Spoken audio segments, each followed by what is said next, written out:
Had an instruction.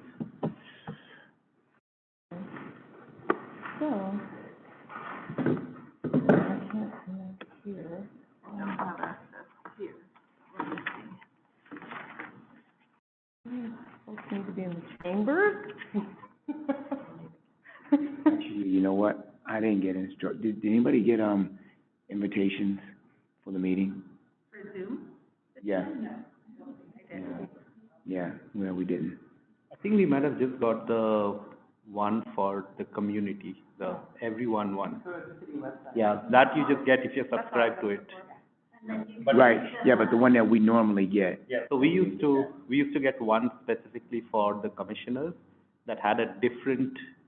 Panelist link. Right. Yes, a panelist link. But since you guys started meeting more in person, we've switched it to a different channel, but it should be what But- she can see on. But that email, I don't think we got, the one that has a Right. different Yeah, I panel. didn't get anything.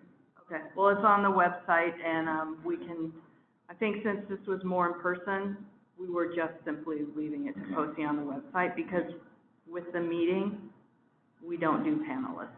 You can't do a panelist, that's only in the, webinars. Just let her know. So the system, they just join as a community member and then, okay. Just give me a minute to.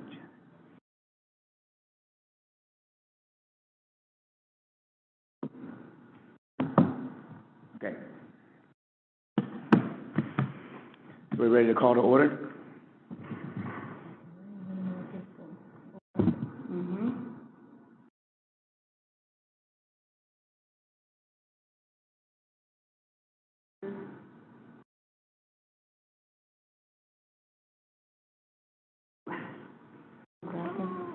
Review. You can do gallery view, and then let's exit full screen.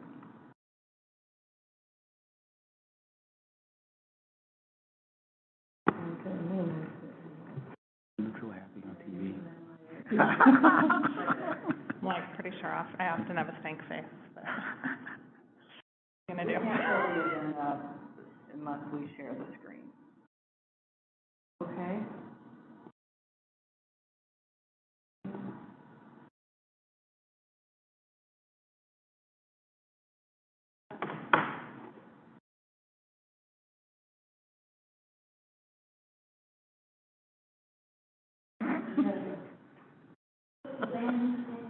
Short week.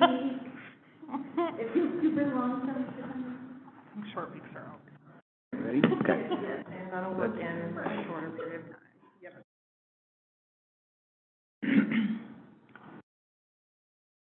All right, then, we're gonna call to order our DEIC, commission meeting, and if you all take roll call.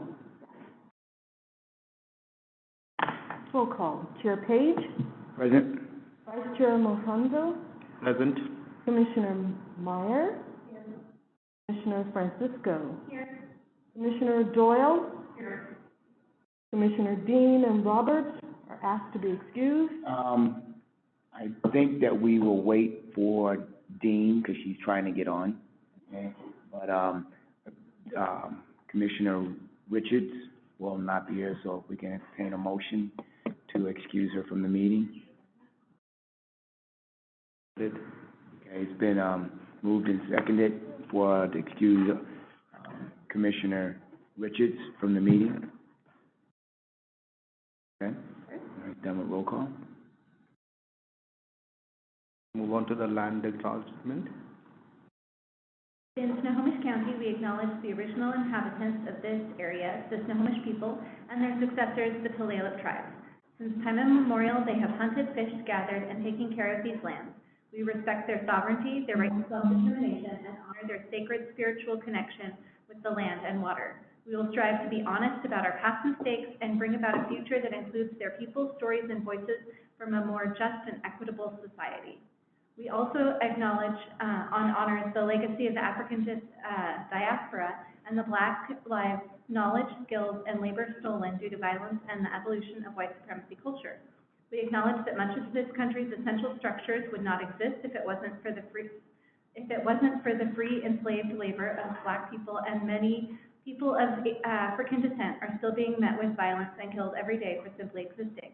We honor the legacy of the many other BIPOC ancestors who are victims of the same. As the current stewards of this space, it is our collective responsibility to hold these truths of these contributions and losses. Our work together is about disrupting and dismantling the oppressive systems deeply interconnected with historical and current violent colonial structures.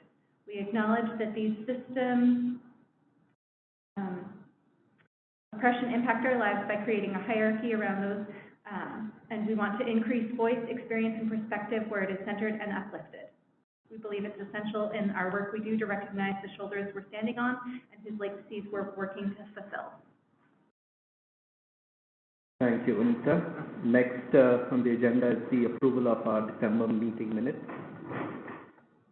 Before we go to that, I'm gonna just throw this out there and just ask, does anyone have any comments about the land acknowledgement that was read? Or, you know, the fact that we do that? And the reason why I'm asking that question, I was at an event, you know, the other day, and, you know, a Native American was asked to do the land acknowledgement, and I expected to hear what we just heard, but instead, what I heard was what that land acknowledgement, you know, meant to that individual. And he didn't have a whole lot to say. Probably dozen words, maybe. You know, what he said was what he felt right here at that moment, standing there on the stage, and how happy he was that the city of Edmonds physically acknowledged, you know, their presence by allowing him to carve, you know, the statue and put it in front of the Edmonds, what was the place called? The Waterfront Center. You know, this huge statue, beautiful statue. And to him, that meant... Was acknowledgement. Right. He didn't have much more to say. That's right. You know, and it just made me think about, you know, this land acknowledgement thing, and you know, I guess I'm just saying that anytime when we have our meeting, when we do this part, we want to forego reading it and instead talk about, you know, our presence here and those before us presence that was here and how it got, whatever it feels to you, you know, then this, you know, I think that would be cool. You know, I think that that meant a heck of a lot hearing that, you know, because I wasn't expecting it. And I realized why, it made me realize why when I'm reading about land acknowledgements and the pros and cons of it. Or it's here. Oh, okay. And the pros and cons of it, you know, why some folks have cons about just reading the land acknowledgement and others have pros about, like when we did the Step Up, you know, remember? And their land acknowledgement was that song and poem that, you know, the woman did, you know. So I just want to throw that out there. You know, we don't have to be business as usual, you know, about things if we feel that the need to just speak to something from the heart, okay? So I did read our original labor movement acknowledgement. Mm-hmm. What I read was something that I found elsewhere. Mm-hmm. And because I felt it resonated because we are stewards. And so we are stewards of this space here today, and we are working to dismantle systems of oppression within our community. And so I do think that there's value in that. Mm-hmm. And so with it being Martin Luther King Memorial Day this week, and Remembrance Day, and Black Lives Matter Month Action in February, I think it's important that we consider taking action and making strides to do what we can to be more inclusive as a community and bring more voices to our table. Okay. All right. I think to your point, you know, I think this is great, you know, when we don't have someone who's prepared to talk from their heart, from their mind. But if someone is prepared on a particular day, I think, you know, they could what they feel like on that day. But I think this is one of those things where if no one's ready, then we just read off what you have, and if someone is, then they could just say what they feel. And I'm fine with what you read. Yeah, that's not my point. My point is, do we have something to say about what she read? Or do we, you know what I'm saying? I mean, that's my point. I think that anything that's said across the table, should be always open for discussion. And what you just finished saying, I can be honest with you, I was paying more attention to than the reading, because you said, you just told us what that reading that you found meant to you, and others are gonna listen to that, and they're gonna get that understanding also. Why did you choose that? You know what I mean? Just like, why did he choose to talk about the statute instead of reading something? Knowing ahead of time might make a difference. So I knew about an hour and a half ago. Again, I'm just saying, so if we can. I'm not looking for anyone to come prepared to do anything. That's my point. My point is, we're gonna be going down this agenda, and hopefully emotions are gonna get stirred, and, thoughts are going to be generated, and we're gonna talk about it. That's all I'm saying, right? Yeah, and the agenda is sent ahead of time. So if someone wants to prepare and come and say something, feel free to send out an email saying, hey, I'll speak to the land acknowledgement. Yeah, great. On the day of, It's on the agenda. yeah, exactly. Or if you walk in and at that time, if you feel like, oh, I just want to say something, I'm sure that'll be fine too. So, Absolutely. and again, we are learning as we are going. So, we'll do this, we'll do that, and we'll figure out the best. So. Before we move on, I had a question. Is Sabora able to speak or ask questions? Well, I think she's not feeling well, so. Well, but she should still have the ability to ask questions if she wants. Yeah.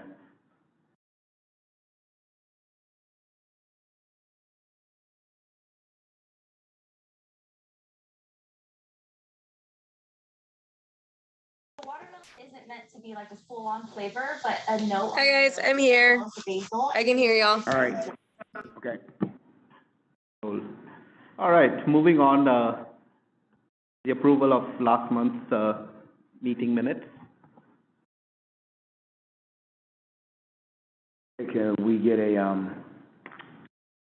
everybody had an opportunity in a minute, so can we get a motion to approve December 14th meeting minutes? Okay. Anyone second? And just seconded. It's been motioned and second for approval of the December 14th minutes. All in favor? Aye. Aye. Okay. All right, public comment. I'm sorry, go ahead. Public comments next.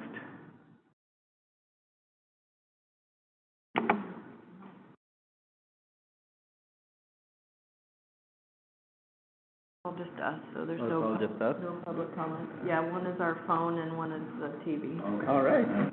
All right. Moving on next, City Council Liaison Report. Welcome, Erin.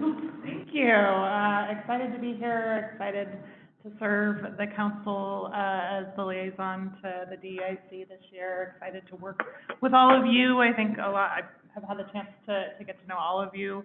And I think that one of the things I was really excited about when I ran for office was the creation of this commission, and I see a lot of value in the work that you have done and that you do, and a lot of opportunity for what the future holds. And I'm excited that we as a community have made an investment from a financial perspective this coming year in the work that the commission does, and just really excited to serve as kind of the conduit between the council and you, to make sure that if there are things that you want elevated for conversation with the council, that I take those back and bring those to the council, and that I also make sure that I am sharing things from a visibility perspective that we are having conversations around and working on, so that you can stay apprised of that and obviously weigh in when you have thoughts. So I don't know if there's other things that would be helpful at this point on the agenda, but just really excited to be here and excited to work together, and yeah, looking forward to a great year. And just so that you all know, on yesterday, right? Oh, Yesterday, when, she took on the assignment of being our liaison at their meeting, you know, he went through their, you know, round robin, I guess, of who's going to be,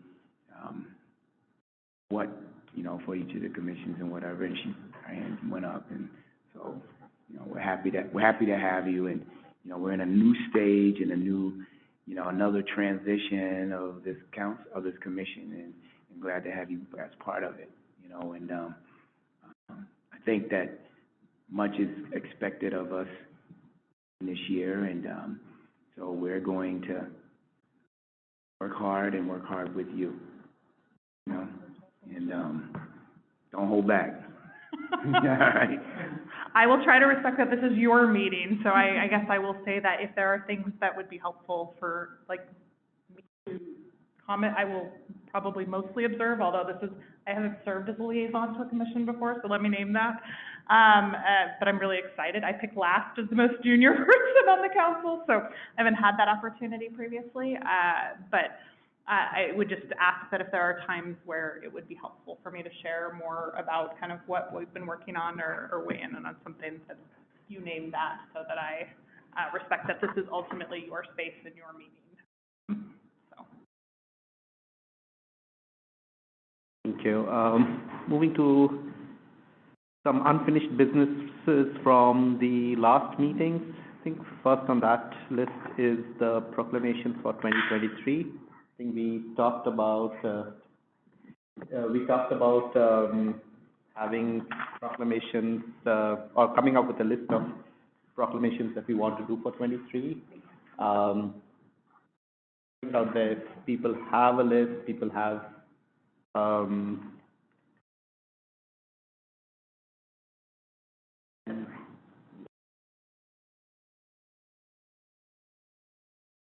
Yeah, I'm good. Thank you. So, did anybody have opportunity to go through your?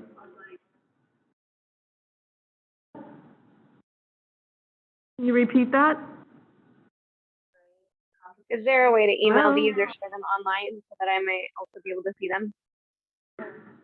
I'm sorry, email, what are you looking Is for? there a way to share these, what you just handed out, the list of proclamations for 2023, so that I might see them as well? Actually, what she handed out was the, Agenda. agenda. Oh, got it, my bad. yeah, we're still trying to get a list of proclamations. So still looking for inputs on that.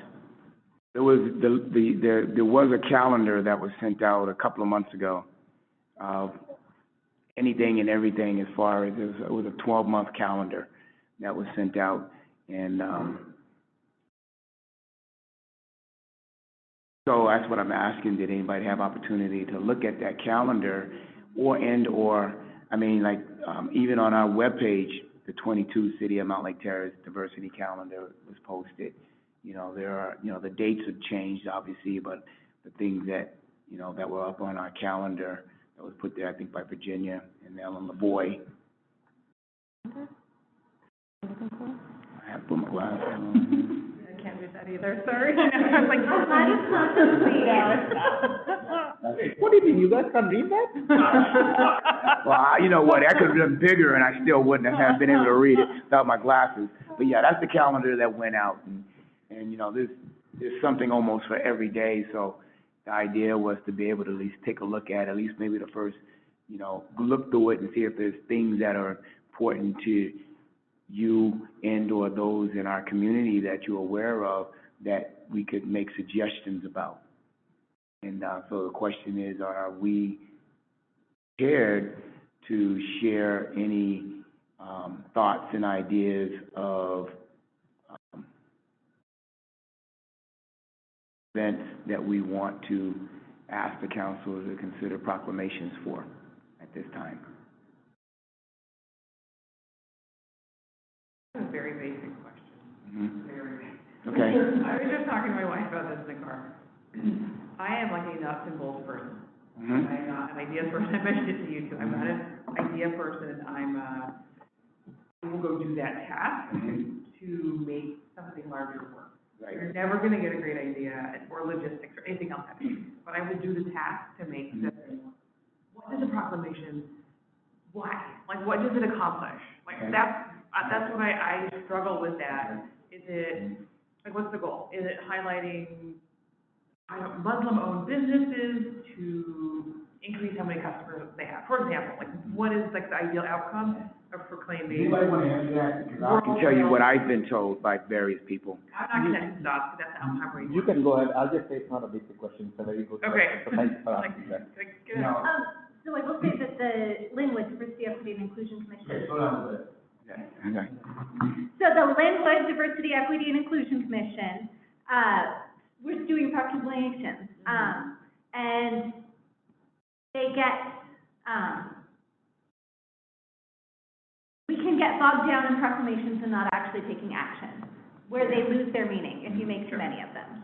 And so I just want us to be aware of that as we go forward, of having it be more than just words, which are, honoring the Hispanic-owned businesses in our community, that was. And so rather than just go from a list on a calendar, I'd like us to be intentional about it, about making a proclamation and having it make an impact with purpose, and not just coming up with ideas. Yeah, because that's what I'm ultimately afraid of. Yeah. If we can link it to some sort of tangible goal or outcome, or, oh, I didn't, or event, or like, people are like, oh, I didn't know we had Muslim-owned businesses. You know, like something, like. You just came up with 2 ideas, you just said, I will never. That's why I was gonna tell you, never use the word never, you know? Okay, fine, I like it. Sorry, I've been that good today. Help me out on that. All right, now I'll share my thoughts. One, the purpose of putting the calendar out there was not to, say, let's come up with all these proclamations. You know, I think we got an eternity to come up with proclamations. When I first started hearing about proclamations, being involved in all of this, you know, I asked the question, so what? You know, I really did, especially when I heard that Hispanic Heritage Month proclamation was also done in 2021. And I was like, okay, I didn't know that. Why are we doing it a second time? And, you know, then, you know, I did some calling around and I did some reading around and, you know, and talked to some folks from various groups as to, well, what's the point of a proclamation? And it's kind of like the same question, what's the point of a land acknowledgement? You know, it's an acknowledgement, I mean, of existence, and it's acknowledgement of things that were done, you know, by a particular group and remembering, and a remembrance. So that's that part of it, you know. And I was okay with hearing that, but I wasn't okay with just hearing that for Hispanic Heritage Month. You know, we did something that the city had never done before, you know, and you can back me up on that. You know, we took that proclamation and invited folks to actually come and be present. You know, they couldn't because it was prime time. But then we did some action, and it wasn't so that they could get more customers, because the Hispanic restaurants that we went to, they were already packed. You know, they already had a following. But what they didn't have, and I will try to quote, we visited, 7, and I got the same statement from at least 4, because I think I went to 4. No one from the city has ever recognized me this way. This means a lot to me. Boom. You know, to me, that was a forging of a relationship that maybe wasn't there. And that as we go further, as we go on in the future as a DEI and as a city, you know, that was, I can be corny, a step for mankind, you know, because that's what that was. That to me was the actionable event. You know, maybe it brought money in, don't know, but it seems to me that we needed to, from the very first person that we went to, the person who had been here the longest, you know, over at Espuelas, you know, who said that to me, that told me that there was some relationship building that needed to happen. And he took that proclamation and hung it up while we were there. That's how important it was. And the other 3 people we went to did the exact same thing. Sure. So from the clerk's point of view, or the city council, not council, but working as a council. A proclamation is an official or formal recognition of a person or an event or an activity, and from there, it can spur some kind of activity or support or, whatever from there. Awareness, like you're saying, Right. and recognition. So we've had proclamations for council members who have retired, just simply to formally recognize and bring to light, this is what this person did during their tenure. We've had, like, for the National Hispanic Heritage Month, that was awesome. It brought to light, it formally recognized, and then what you guys did with it was brilliant. So the proclamation is just really to officially or formally recognize something or someone or an event, and then what you do with it after that is meaningful too. To me, it makes more sense to not create like a calendar of proclamations, but to save a proclamation for when it is relevant. So instead of approaching it from this direction, as things come up. Well, I think the calendar is just to give us an idea of what events are out there throughout the year. So what happened with the Hispanic proclamation was we kind of got to it at the last minute, and there was some, like, let's move quickly, got to do it this week. We have, like, this is the week we have to go to all the businesses, and there was some logistical constraints. So to avoid that, we are doing this at the beginning of the year to say, and the end result is an outcome of this group where we say, we pick these 2 or these 3 events throughout the year. So it could be something in March, something in July, or something in December, or, whenever.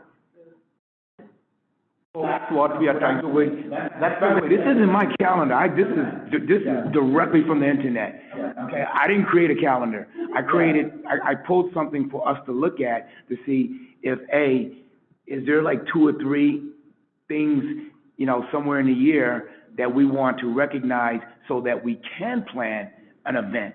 You know what I mean? That event might just be a public statement in addition to the proclamation, or it might be a reading. It could be something in collaboration with one of the other commissions or groups, like the arts group or whatever. But the idea is that, at least we know that, for instance, in May, you got Asian American Pacific Islander Heritage Month. Well, we can't wait till March or April to say, oh, we're going to recognize them, and then B, try to plan with somebody because someone's probably already doing it. That's the whole point of our conversation, okay? Also because our meetings are monthly, so if you wait till March, you have one more meeting, and for some reason we don't have that meeting. Yeah. Gone. So that's, again, this calendar, you could use it as much as you want, or don't even refer to it at all. No, it makes sense. My hope is that proclamation is a segue to more relationship Right. to the business, so that it actually has meaning and it has the value for the business. No, maybe it's not customers, but there's something in it for them. Right. Besides picture and a plaque. There's something in it for them. Yeah. And it doesn't even have to be a business. It could be anything, anyone from that community. Yeah, my point is that the person Yeah. should have some sort of tangible or intangible benefit from it, not just to be called out, because that's very invaluable. Yeah. You might not value that. I hope some of the council members actually got something out of that, just like on the other side, because they had never done that before. So they didn't have that, they might have had some connection, I don't know, but they hadn't done that before, and they seemed to be enjoying themselves and meeting the owners and meeting some of the staff, and again, I'm hoping that it helped create a relationship for the council members that wasn't there also, because that's just as important.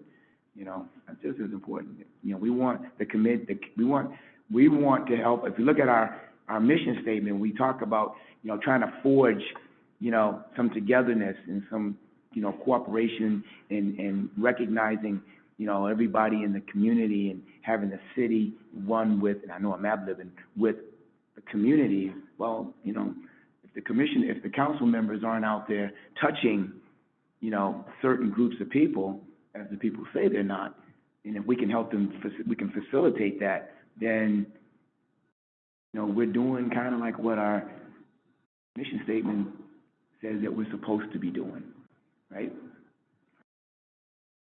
So with that, oh, sorry. I guess the only thing I would say as you guys are thinking about where to weigh in is that oftentimes what we weigh in on and what we don't weigh in on is equally kind of, thought-provoking. And so just thinking through, like, I think back to Sam's point, like, what is our why? Because I think you're going to want to be able, like, if we're weighing in on, a Heritage Month and then not weighing in on another Heritage Month, like, why did we choose to weigh in on this Heritage Month? And to your point, maybe it's because there was some direct connection to work that we are doing in the community or that you want to do in the community. But I do think that oftentimes we send a message both with what we do weigh in on and as well as what we don't. So thinking through that piece. With that, I think it still remains as unfinished business. Do we want to come back next meeting with some thoughts, or what do we want as the next steps? Idea, just having like a dedicated or something relevant.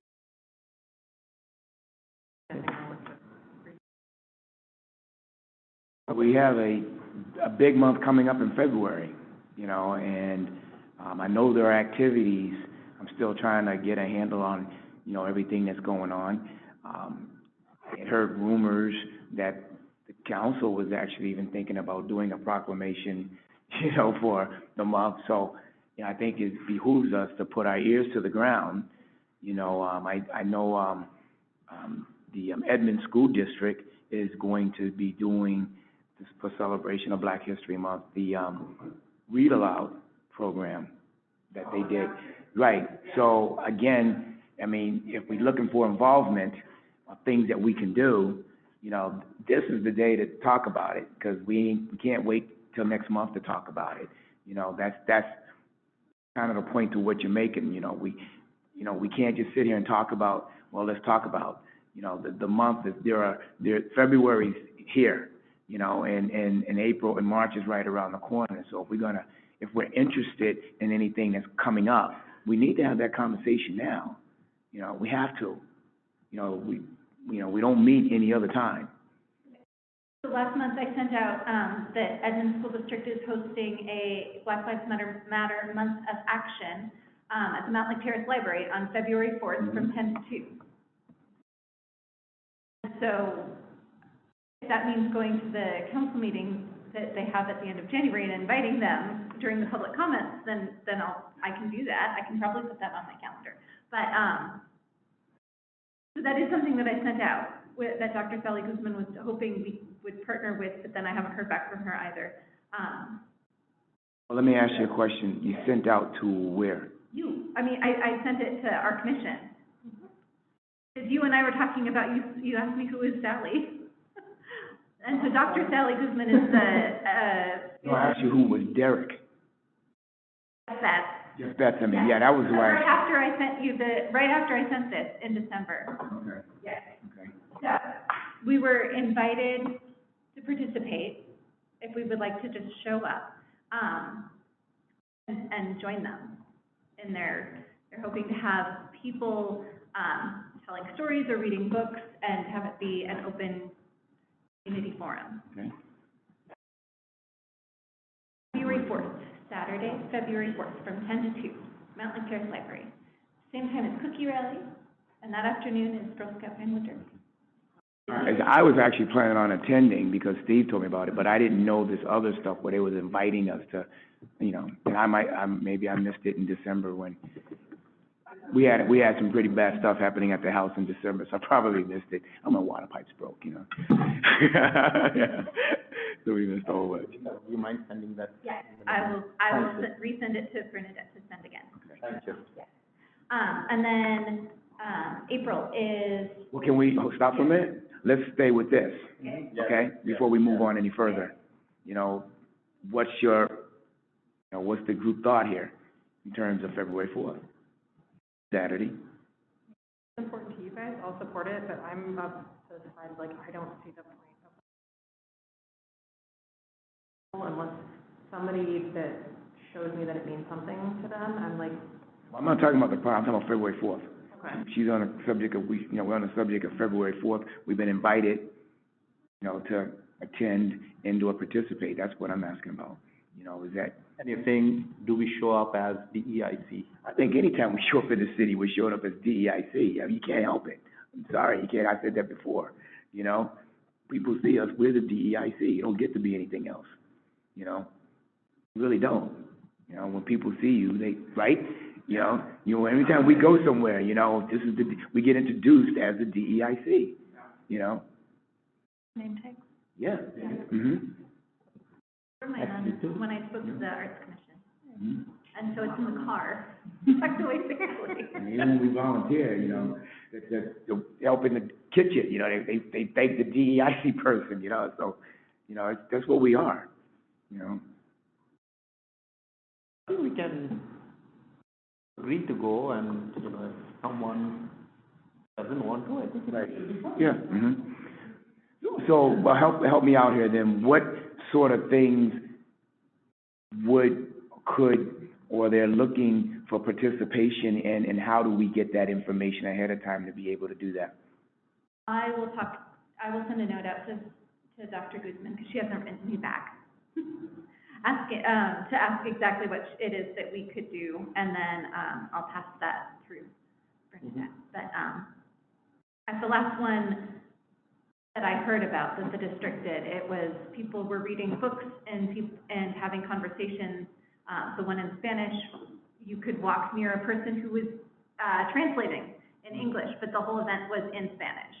And so I don't know what her plan is for February 4th. Okay. But it would be that same intent of participating and reading books that she has selected, because they are at the library, and they are raising awareness about the inclusivity projects that they're working on. Okay. Now, I just, for FYI, her information was sent to me today, because I was inquiring about the read aloud, and I didn't know that that was the same thing as the February 4th thing, because that was all month, right? That read aloud program is all month for the month of February and whatever, and I think like readers were, like, was it daily? I can't remember, because I did it in 21, you know, but it was like maybe 3 or 4 readers a day during a specific time or whatever, so this may be the same plus some, because this is just talking about one event here. So if we can find out, you know, everything that's going on, because I think that starts at 10 o'clock, because I know Steve brought that up in the meeting on the 3rd, about this event. Because that's why we couldn't do the interviews, because of that event on, the 4th, remember? So, yeah, if we can get just more information, you know, like as soon as possible, so that we can, you know, whoever wants to get involved, then at least we can have that opportunity to get involved. You know, we were invited, so. There was the request of going to the council meeting and requesting them to join if possible. I think that might be more impactful than a proclamation. Is asking, for this time, is they're going to be next door on February 4th. We invite you to join us there. Several members of the DEIC are joining. Well, have that been done yet? Because I know Steve brought it up January 3rd at the council meeting. Well, candidly, I don't recall, I guess Steve was talking about his calendar. I guess I was not interpreting that as things that necessarily we were looking at. So I think it would be wonderful to have an invite from the DEIC, and we have a meeting on, maybe we can email it sooner, but we have a meeting on the 2nd of February, so maybe if somebody, actually I think it'd be a great opportunity to invite the whole community. And so if somebody from the DEIC wanted to come and make that invitation, that would be great. If for some reason somebody's not available, I'm also happy to. I think I heard Juanita volunteer. Did I say it wrong? Do I have that date right, Jennifer? I haven't totally updated my 2023 calendar. It is the 2nd, right? I believe. Is the 2nd a Thursday? Thursday, yeah. 6 p.m.? 7. So that's in February. We're talking about 2nd of February? Yeah. 2nd of February is a work session, and the Monday is the 6th is a regular council Okay, meeting. so is there anything else going on before then? There is not. Between now and. No, because I was gonna say, the way the week, or the month falls, yeah, it's, okay. we meet the Thursday before the first, third Yeah, Monday. there's 5 Mondays, and it kind of. Thank you, I knew there was a calendar explanation. Is there a way to send out an email to the council before you, the reason is, I mean, 2nd, 3rd, 4th is the day before. Agreed. Or 2 days before, so it might be And maybe it's something we can help cross-promote from the city's perspective as well, if we're all Right. weighing in and doing it together. But what's the process? Is it the same as, like, who gets to send the email? Do one of us gets to send the email, or does it come from the city? We can send it out to the council, we can forward what you send us. So if you send something to Erin and she sends it to me and says, can you send to council? Or if you send to Bernadette and say, can you send to council? We can kind of do it that way, but all of it is with the blind copy. Okay, so maybe when you, City council, as a citizen, I can email city council members. Yeah. So I could email it to all the city council members. Yes, you could. Because that position is a little bit different than, okay. Then they don't have to acknowledge that they received it in a meeting, right? I don't know that they yeah, acknowledge. if it comes from them, Right, then right. yeah. Yeah. So maybe you can send out the email, copy all of us to them, and then they send it to the council, and then that way everyone has everything. Yeah. Send it to Stephen first. For free. Okay. Now, the only other thing I'm gonna ask is that, again, you know, the month is a long time. If we can keep our ear to the ground of things that are going on, and then as soon as we hear about it, to see if we can get it generated so that, you know, if there's something that interests you, this is not an obligation thing, you know, but if there's something that interests you coming up in February, March, or April, you know, let's find a way to make sure that everyone knows about it so that we can make choices. One of my goals is that we are not reactive to things that are going on, but proactive to things that are coming up. You know, and the only way we can do that is if we are informed. We have to inform each other, so we got to stop keeping stuff to the chest, you know, and just yell it out so that we know what's going on, you know, and share things. You know, obviously, we got to be careful. I better not say that word, script that from the, you know, share it with the city so that they can let the rest of us know. And then we can make the choices and we can have that dialogue through them, you know, as to what's coming up and what we're going to do and who's going to do what, yada, yada. And then, because a month's a long time. A month's a long time. Okay? All right. Keeping an eye, oh, go ahead. March is Women's History Month, Mm-hmm. and it's Girl Scout cookie season. So I would just remind you to Anyone else? support. I'm sorry, I didn't catch everything you said. You went too fast for me. March is Women's History Month. Yep. And it's also Girl Scout cookie season. So I would encourage you to support young entrepreneur females that you see in March, in any way that you see fit. That would also not be a proclamation or a specific ask, but Hey, that by itself is a proclamation, so. sharing information. All right, keeping an eye on the time, I think we should move on, but this will be an on. Sorry, I got to step in here. Let's be mindful that proclamation isn't a bad word, okay? It's not a bad word, all right? And you know, and I'm not a fan of, and I'm not asking, and I hope no one thinks I'm asking, let's come up with a whole bunch of proclamations. I'm not. I'm asking us to just plan ahead, you know, and the first thing that came across our desk as far as being involved is proclamations. The city's going to do them with or without us. What I don't want to have happen is the city does a proclamation for a particular ethnic group, and we don't know anything about it, and we didn't even know it was coming. Shame on us, okay? I mean, because I think that's how that dialogue should happen. I will say, I think if we are doing proclamation, well, and I think to this point of planning ahead, I wonder how often perhaps, you know, things come forward in a short time frame where there isn't time to come back to this group. Mm-hmm. And so I wonder if we couldn't also make sure that we are thoughtfully looking ahead if there are proclamations that we've made in the past that we think we're going to make again, or new ones that we want to make. And maybe that's even a conversation for our next council meeting, is just making sure that there is that two-way of communication. Because, yes, I think we also should be consulting this body to make sure to the conversation that we are thoughtful. Barrier either, because I feel like there's already so many barriers with who we can email and how, and like, we don't need more. Okay. I don't think it's a bad word at all. I am just trying, it's not, how do I think about things? Mhm. Okay. Anyone? Any more? No? Okay. Moving to the next one, trespass ordinance. So thank you to Sabora for taking the lead, and William and Carissa for being part of the subcommittee to get the thoughts of the commission for the proposed edits. Wonder if we got a chance to go through this, and if there's any thoughts, concerns, questions.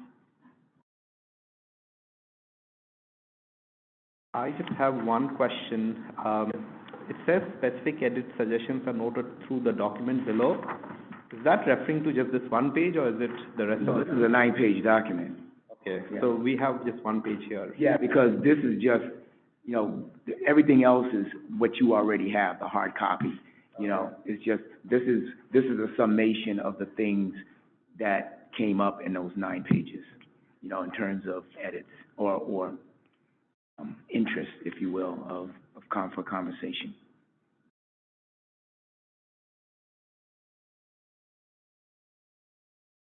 I'm trying to pull this up. A lot of, obviously, you know, it's not like this ordinance is like this horrible thing. And I'm sure we pretty much all came up with, when we looked at it, a lot of the same things. So, which is why, you know, what we're looking at is really just 4, you know, subjects, you know, in those, of things. And so, Sabora pretty much looked at what everyone was in the committee, looked at everything that was being sent, and it came down to like 4 categories, you know, of things. And so our question is, did we miss something based upon, you know, your That was sent in. input, and or is there something that you don't agree with? And Sabora, you're here. Feel free to use the lead on this. So feel free to speak I to will what, make one clarification, if that's okay. The summation on that first page, it is more regarding things that came up repeatedly throughout the document. So using non-gendered pronouns, using within unreasonable needs to be defined in multiple places. So anything that needed a repeated editing, that was put on that first page summation. Anything that was specific to a certain section, that's listed within that specific section.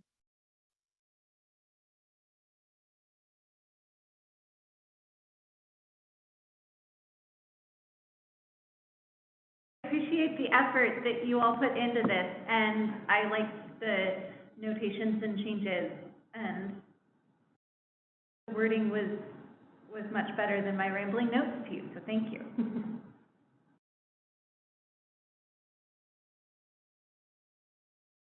any other comments?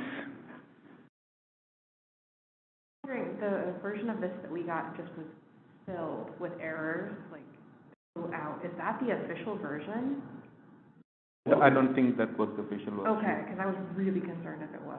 And there is a section in the bill that allows for the city to fix, you know, if the wording is specific in the bill. We're talking about like half of a word missing, like. Yeah, but they can fix that. Never fly. Like, Right, but, you know, they've got, you know, again, it's in the bill, it's actually written, one of the items that, you know, the city clerk or whoever can go in, even though it was passed, can go in and change because of diction, spelling, et cetera, et cetera. that much, it can drastically change the wording in many instances, like, there's so many things throughout here. So to me, it looks like a first draft got passed, and I really hope that's not the case. Okay, well, you know, our charge was to point out specifically, you know, things that we wanted to see differently so that we can offer a solution to the council. Solution, I think, is, yeah, which I know sounds snarky, but like, if it impacts the meaning, I that's didn't hear what you said. a proofreader. Just like, yeah, because there's so many errors that it's really hard to read at points. You're just kind of filling in missing letters and words. There's random spaces, like, After 8.10, trespass warnings on city and other publicly owned, not property, pro-RTY, with a space in there. Well, you can assume it's property, but yeah, that to me is a really big red flag if this is a style of things that are being passed. And then we just leave, who has the discretion to change it and make sure the original intent is there when they're editing it? Hasn't that happened before?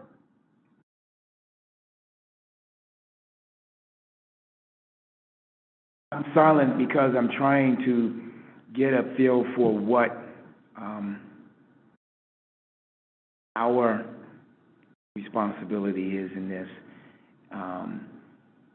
This can easily become an equity issue. I can make that link for you if you're concerned, because if you are taking your best guess at what the intent of the office was, you're actually going to be looking at it through your own lens. I don't know who that person is that's looking at it and editing it and has. Well, let me ask this question. Did the version that you got online, does it look different than the hard copy? Because the hard copy that I gave you all last month, you know, wasn't and I didn't match them up, but on the phone it looks pretty ragged, but the copy that we printed out looked. True, but the comments that people made, I think, are of the one that was in the email. So no one was looking at the hard copy when they provided their thoughts. So if those are two different, then, Anna's point stands. And again, I don't know if they are, but from the way I was looking, it looked like the formatting caused a lot of issues, The formatting caused a lot of issues. The hard copy does not seem to have most of those Yes, errors. and that's Yes. Which is kind of like why we gave you the hard copy. Okay. I actually did take my hard copy and write notes all over it, and then I went into the document and found those thoughts. Okay. I didn't find all that, I was like, wow, how did I miss so many grammar errors? But I wasn't reading it electronically, except for where I tried to fill in my notes. Okay, from the city standpoint, what happens here? Can I see the document you're looking at? Sure. Well, I also compare and they are different. Like, when I saw the two, they are very different. And the one we had online was, like, it seems like it was the first draft and. Yeah. This stuff matters to me. Like, I make my living off of words. So it's really hard for me to put that aside and go, like, how can I provide feedback if I don't actually have a draft that's correct? I guess the question. Well, let's hear from Aaron. Let's hear from Aaron for a minute. I was gonna say, I guess maybe I have two thoughts on, I think there is the question of feedback on this particular, what's before us. And then I think to your point, I think there's a bigger question around, like, how are we equitably looking at new proposals that are before us, and what is the process to do that? And I think to your point, maybe there's some work to be done there to make sure that we at least minimize the opportunity for interpretation to play a big role in, how policies are carried out. And I think it's a great flag. I think I was going to say the same thing. Do you think the 4 bullet points here kind of cover the document? Not at all. So. I have way more to say about that. Yes. So that means you're saying we are not ready to move this forward. I mean, if we're looking at that full 9-page document, some of it is in there, but, I mean, it's hard because we all had something to share, and so her job was to kind of summarize it all into one thing. So. Did you get the email copy with the edit? Okay. Yeah. And then you had more than what we noted. What was noted on that? So what I did was I did track changes on my copy of it, and I basically just took out entire portions of it. And that's not exactly what I saw in there, but I mean, if that's not what everybody else did, it makes sense that it wouldn't be reflected on a summary. But I still would like to express that, I'm concerned that we're not allowing people to, like, bathe or wash clothes in a public restroom, because where else are you supposed to do it if you don't have a home? And are we making that something that we don't allow in our city, and all those sorts of things? I absolutely agree with everything at the top of this document, but there's more to it than that. Okay, again, I'll go back to, you know, our goal in this is to look at the ordinance and where we think changes need to be made, not to just delete, but give solutions. That's what we were asked to do. So are those there? Did we do that? I did. Okay. There is a pretty lengthy edit on the bathing section of it. There's actually, the bathing section comes up a couple of times, and in both sections in the full document, I addressed that portion. So a lot of the edits between everybody that sent them in are pretty similar.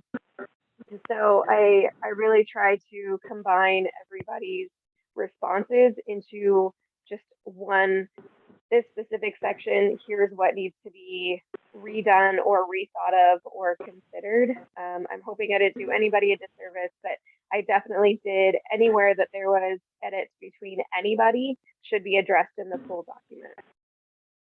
I'd also like to add that I just didn't understand the edits that she had on there, that if you click on there, there's a note. I thought it was just highlighted. Okay, ignore me.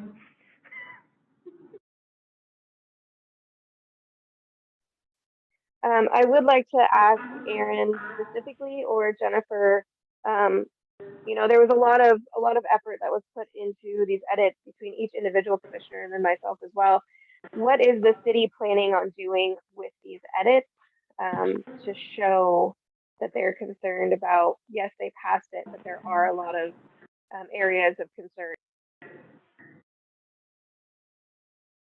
I mean, I'm happy to speak to the conversation that was had, as I recall it, when we passed the ordinance. And so the commitment from the council, collectively, was that while we passed the ordinance, that we recognized there were some concerns and that we wanted we wanted feedback from the DEIC, and that we would revisit and take under advisement that feedback, and if there were things that we needed to change about the ordinance, that we would have that conversation. So I think once this group is at a place where you feel like you have, you know, made the recommendations and have the feedback that you want to bring forward to the council, then I think then it's time for the council to revisit the conversation and see where folks are as far as kind of the feedback that's provided and what changes may be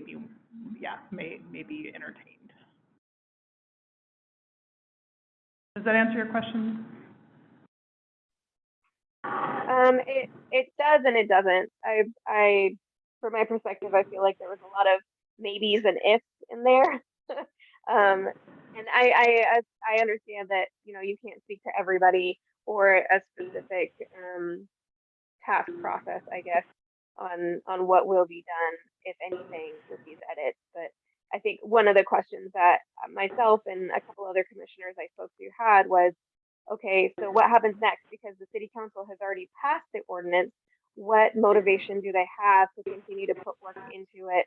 And what tangible changes will come from a lot of these edits? I don't know if you saw the last meeting or read through the minutes, but this was a very, it hit home for a lot of us on the commission of, you know, personal experiences that we have gone through where an ordinance exactly like this was used against us in a very inequitable and ignorant way.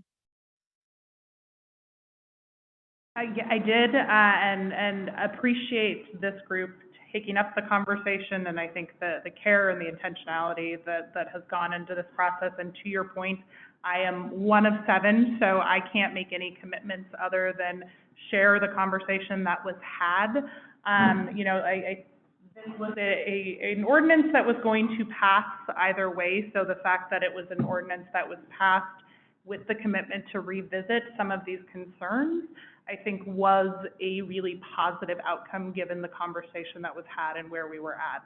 I think this group can help influence how much conversation is had around the feedback, by showing up, right? I think if I'm sure we can make sure that we share with this group when we will revisit the conversation at a council meeting. Like, I would encourage you to come and share your feedback on the process and your concerns, because your perspectives, the council cares, and your perspectives make a difference, and oftentimes it is really helpful to hear that directly, versus just read it on a piece of paper. And so I would just encourage you to stay involved and help keep us accountable. I mean, that is, I think, one of the most powerful roles that this group has to play in our community is as a holder of accountability, and making sure that you are flagging issues and that we are, at least having the conversation about them. So yeah, I apologize that I cannot make a commitment to how we are navigating this, other than we didn't commit as a group to revisit it and have the conversation about the feedback that you brought forward. If I can add in there, I think, I think one of the words that stood out to me, Sabora, when you were speaking, was what is the word motivate? What is going to motivate the council to take it up, possibly change it? And, to Erin's point, to me, as she was speaking, I was just thinking in my head, what's going to motivate them is us. Our efforts, our continued efforts, we got to realize that it's been passed, but 3 of the 6 members that were in that meeting that day said that they felt that we should have a hand in at least looking at it and making recommendations. No one promised that they was going to change anything, but they did promise that they was going to give us the latitude to look at it and bring back suggestions to them. And that's what we have to be willing to do. And we got to be able to, we've got an opportunity here to possibly change the language of an ordinance, but we've got to do it the right way. We've got to be diligent. We've got to look at all of the stuff that's in here. We've got to look at all the edits that were made, and then we've got to put together a report that's readable, a report that's viable, and a report that we can sell to the committee, to the council. And we may have to do it more than once. We may have to go and keep going and keep going and keep going until we can nitpick at some things and whittle away and get some things done that we really feel true needs to be done. But to her point, agenda at some point? Okay, so how do we go about getting it on? When we're ready, are we ready? Right now, don't even sound like we're ready to be on the agenda. When we get to the agenda, we better be ready. That's my point. Ready or not? Which one? No, right. Yeah. So which, if I heard correctly, it's not, but we are on our way there. Yes. And just to add to you, I think if I heard you correctly, you said the council said that they are ready to revisit if we take this to them. So it's not just us taking this to them, they have agreed to revisit this. So what happens after, I don't know, but I think that's they're the ones who asked us to look at it, right? They're the ones that asked us to look at it, so we've got to do the work. And it started, everybody, all this stuff, this is awesome, That conversation last month, I went home, I was like, whoa, that was a great conversation that happened, but now the work begins, So then, I'm sorry, I like to have basically a to-do list. So at what point, how do we get from where we are now to where we want it to be? What do we need to do? We need to talk through changes that we feel are not included in the summary. Are there more points to discuss? No, I'm happy. Okay, so then do we need to ask who's happy with this draft again? Well, actually, let's ask who's not happy, because has everybody, everyone is happy. did everybody look at the actual edits and the questions? Have you all done all that? Yes. Okay, all right, so to his point, then, what is, because, I think we need to make a motion if this is ready to move forward. Is that right, or how do we decide? We're talking about it, yes. Well, no one's saying anyone's not happy. I think everyone's happy at this point. Everyone's happy, look. I guess I need to understand, what do you mean by, making a motion to move forward? Because, I personally don't know that we're ready to tell the council tomorrow, okay, we're ready to sit down and give it to you, because, it's not, this isn't a side-by-side document, so it has to be a side-by-side document in order for them to understand it, just like, we didn't catch it right away, you know what I mean? And that's not present right now, and you haven't seen that. Okay. And I So, guess, Oh, I was just gonna say, if you have a goal or a date in mind, I have the upcoming agenda for, city council. So we have some dates that look light on the agenda, and if you were to, either William or Rohit, send me a message when you say, we're ready to put it on the agenda to, summarize our recommendations, or however you want to do that, I'm happy to add it. And pretty much right now, end of February and beginning of March, we don't have a whole lot going on at this point. So I guess at this point, I will address the Sabora, who's the head of this committee here. What are you thinking, Sabora? I would say that, again, I'm sorry to direct all of these at Aaron, but is there a specific format that you think would be better received by city council? Because what I can do, if everybody is happy with the summary thus far, is rewrite it into whatever format you think would be most accepted. Good question. I have not seen the edited document, so I will name that first. So I don't know exactly what it looks like currently. But I think, so what is very hard to do from the dais is to go through and make a lot of specific, or individual changes in the proposed language. So I do think coming forward with kind of a recommended whole bill or ordinance would be helpful. And then I think to the conversation that's been had, talking about your why around some of the changes, particularly the major changes, what your concerns were and why you ultimately landed where you did would be helpful for us to understand what's being proposed and why it's being proposed. So I don't know, those are my initial thoughts, and I'd be happy to take a look at the document with the edits and see if it makes sense from my perspective, given I haven't been involved in the conversation. Yeah. that we're not lawyers, we don't write anything, so we don't know if language is acceptable and. We probably should have our lawyer review what you put forth before it comes to the council, just to make sure that there are no concerns from that perspective. And I think that would help when you present it to say, these are the changes, our lawyers looked at them and doesn't have concerns from. The lawyer's current workload, is that gonna be something that's gonna put us out weeks, or is that something that's gonna put us out days? Well, we got a meeting with, Andrew tomorrow, and Stefan, we can put that on our agenda. Okay? Because that's a good point, and I was sitting there thinking the same thing, because, when this came forth on the 5th, the lawyer pretty much is the one who said she's the one who put this together. So I think Aaron will agree that in order to make this work, we have to get her in the boat to be able to see the changes and the whys of the changes, in order for her to probably be willing to, I don't necessarily say accept the changes, but at least acknowledge that maybe some of these things need to be changed. Am I saying it pretty right? I have not worked with her directly a lot, so I will say, I think if you ask her to weigh in on whether or not she has legal concerns about the proposed changes, I'm sure she would be more than happy to do that. Her actual workload, I have no idea. Yeah, so I'll get with Stefan when we'll put it on the agenda. One city lawyer, right? Yeah, the options, okay. It's not like anything else is going on in the city. Never. So, so next steps, what are the next steps for this?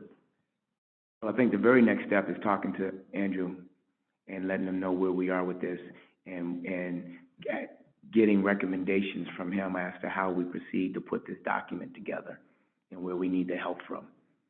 So we'll see him tomorrow, and we'll move that up to like number 1 or 2 on the item list. Okay? And then from there, then we will work to put it together, and our committee will get together, and within a week, Sabora, jump in if you need to, or a week or so, and to show some dates, see what's viable, okay? And I then would go like from to there. throw out a question. And this has been something that actually has been on my mind for a long time, but it's especially relevant now. So as a Mountlake Terrace resident, I always have access to coming to a city council meeting and making my recommendations. It's my understanding that we were arranged and collected as a commission so that we could come together, present these ideas, recommendations, however you want to see them, to our city council liaison, who then takes it to city council. And so I guess my feeling, my thought, my question is, if we're being asked to show up to a city council meeting to propose these edits and changes, what's our purpose as a commission? Why are we being asked to do both?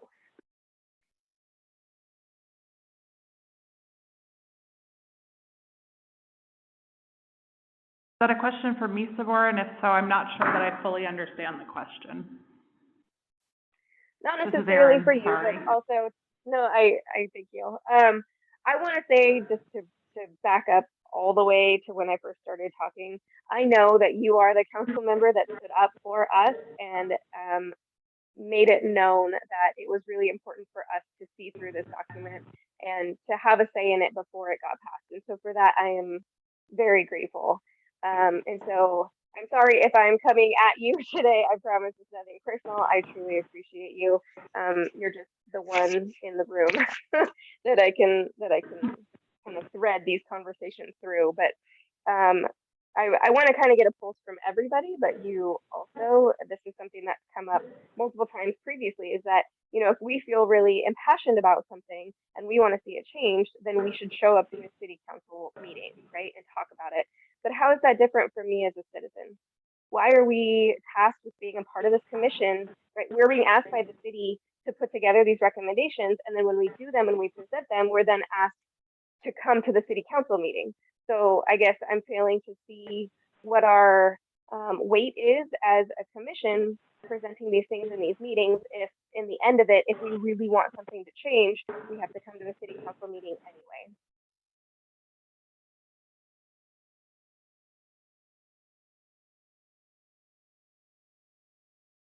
I think it's a good question, and this is Erin again.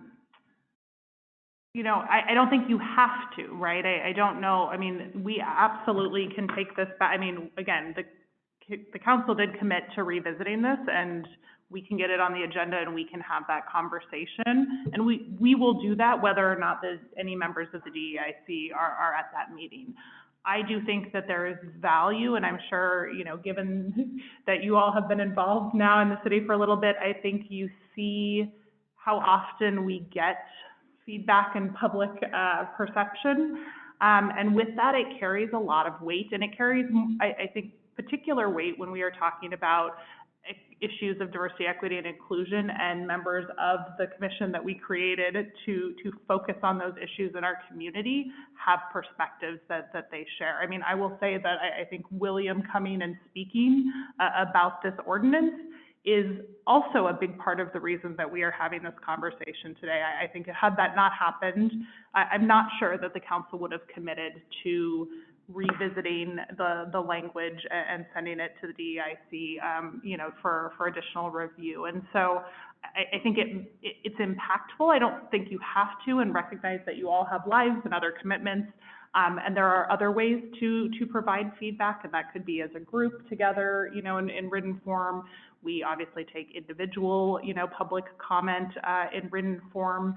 And so there's definitely a host of ways to do that. And so I don't want to overburden this group either with expectations that you have to be there.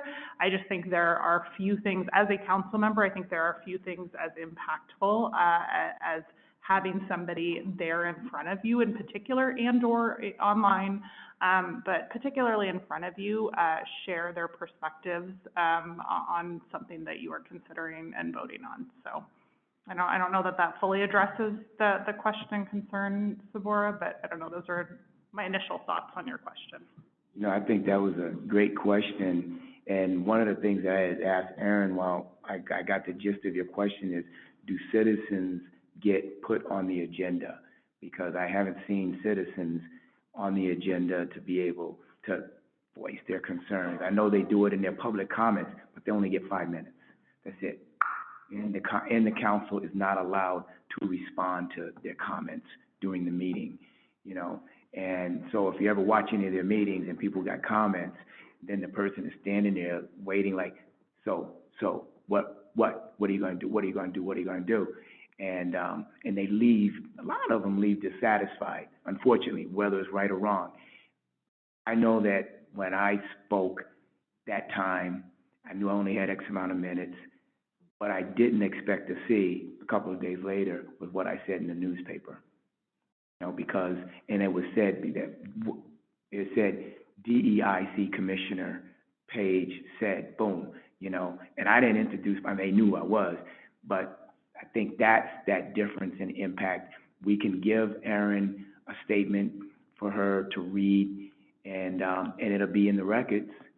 And it might make it on the MLT News. It might make that, you know, and it will maybe have at least part of the impact that we want, that they received it.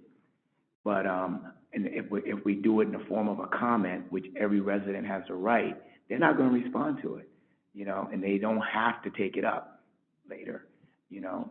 Correct me if I'm wrong, you know, so. If we have an opportunity in this situation, it won't be a public comment. We will be on the agenda, which means that there will be give and take back and forth, and we'll have opportunity to be able to speak to our heart and our whys and let them say what they need to say. That's the difference, correct?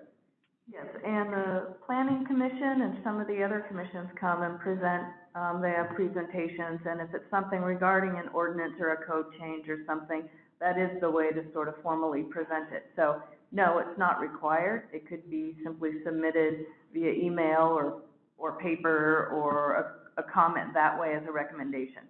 But like Erin says, it is more impactful to be on the agenda, be sitting at the table, and present something to the council. It wouldn't be the entire commission, it would be a representative of us. Right. Or the entire commission, if everyone wants to. No pressure. So back to the original question as to what's next, and Zabor again weigh in. I think the first thing is, and correct me if we feel differently, to have that meeting tomorrow when we can you know, have the meeting with him as to, you know, how we go about getting this, pulling this together, and who we need help from language-wise, and then, you know, once we get that information, then, you know, the committee can determine how to put this in a working order, so and how much time we need so that we can ask for a date. I think it'll be helpful once we have that meeting and we know what the exact next steps are. Like, we need to talk to a lawyer, we need to talk to so-and-so, do this, do that. Maybe put that in an email and have the city send it to the commissioners so everybody knows what's happening, you know, today, tomorrow, next week, next month. That would be much appreciated. And then we can pick a date and work backwards from there. All right.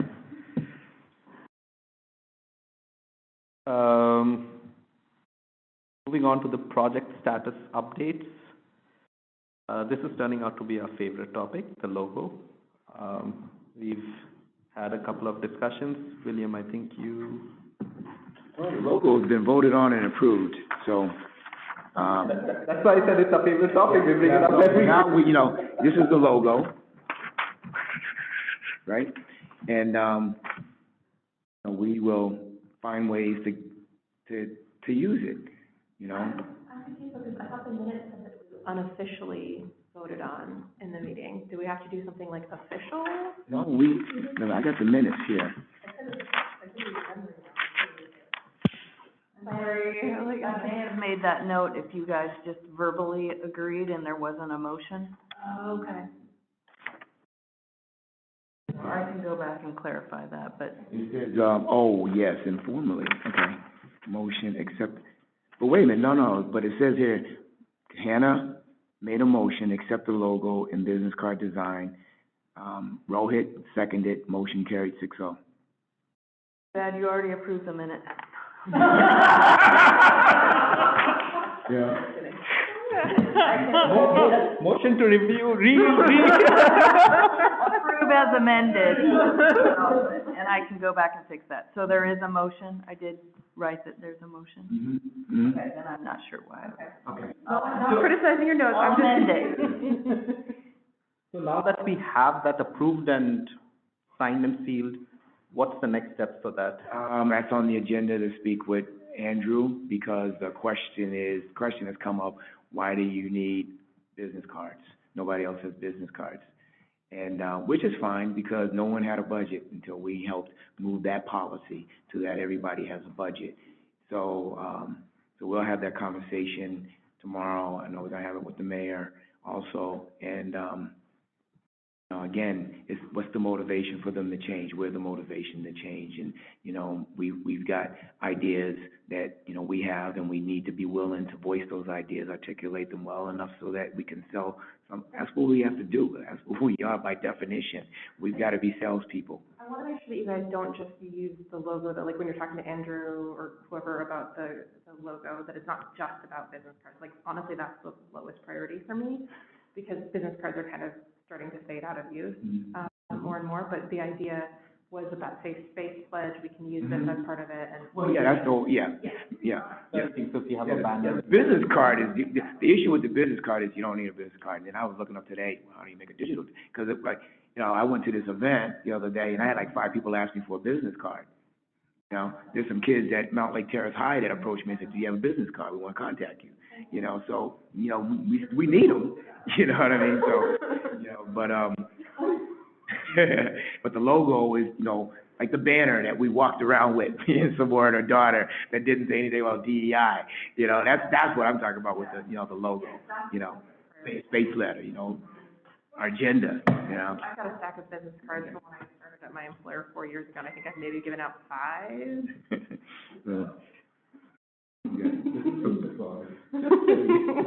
I asked the guy for his business card. He pulled out his phone and said, "Here, just scan that." And boom, I had his card, Williams. I'm like, I didn't even know this existed. Yeah. I think pictures of them, I don't, hold on to them. Yeah. Can the city provide those business cards? Well, let's move on. Safe space letter. Next. I think we talked about this last month.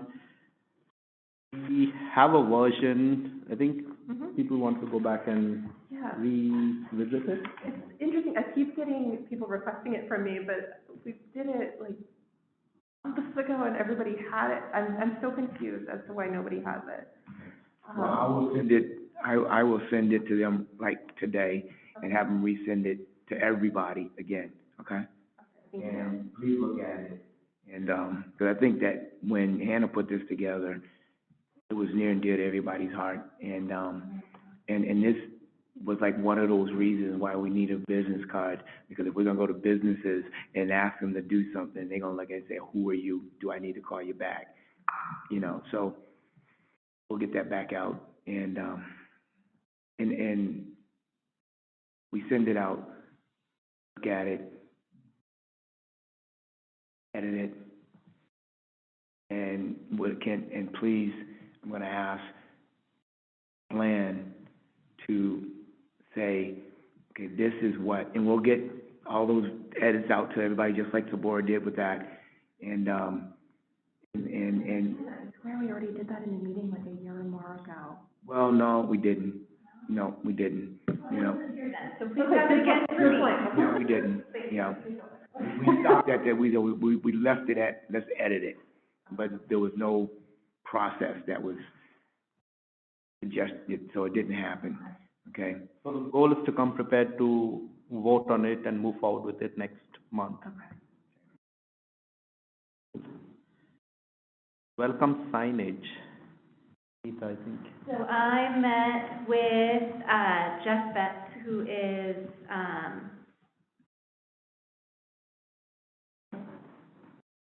That's yes, Recreation and Parks Director. thank you.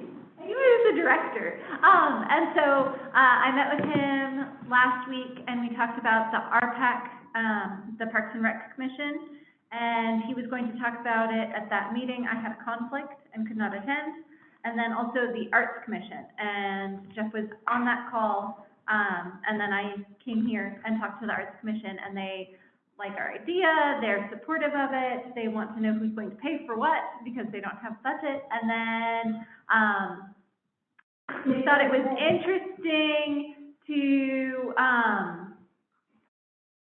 an interesting concept to start thinking about having like the story walk in different languages, and then how would you pick languages? And so they are supportive and will help us. But they didn't see a need to request a commission, like to have, unless we wanted them to have an artist create something specific for Mountlake Terrace, if we went with one of the like package options that I sent out last time, that I brought last time. That's why it's important, I think, for us to continue conversation with these various commissions so that they understand, you know, this is a project where the three of us, you know, Parks and Arts and us, you know, should be having conversation. The city in early part of 2021, you know, said, let's have welcome signage, you know. So this is something that has evolved from the city. I mean, like I said, beginning of 2021, that foyer, you know, they had me going around looking at different welcome signs around Shoreline and stuff, and talking to contractors. So it's not our project, it's not our money, you know, and so now we all got to work together as the arts, because hey, maybe you can help us with some design, the Parks and Recreation, where to put it, and the city, you know, how to pay for it. And so that was what Jeff had said back to them, is that the city would find the budget if we wanted to go with one of the out-of-the-box options. Sure. Like the vinyl stickers from Amazon, Right. because they're like $50 or something, on the city buildings. And so I didn't know when they asked me that if we wanted them to commission something, so I just wanted to start the conversation, and then I'm bringing it back here. So, do we want to just go with something similar that like, that were sent around? Do we want something more artistic or meaningful? And then jumping over to continue the conversation with the Arts Commission when they get artist statements.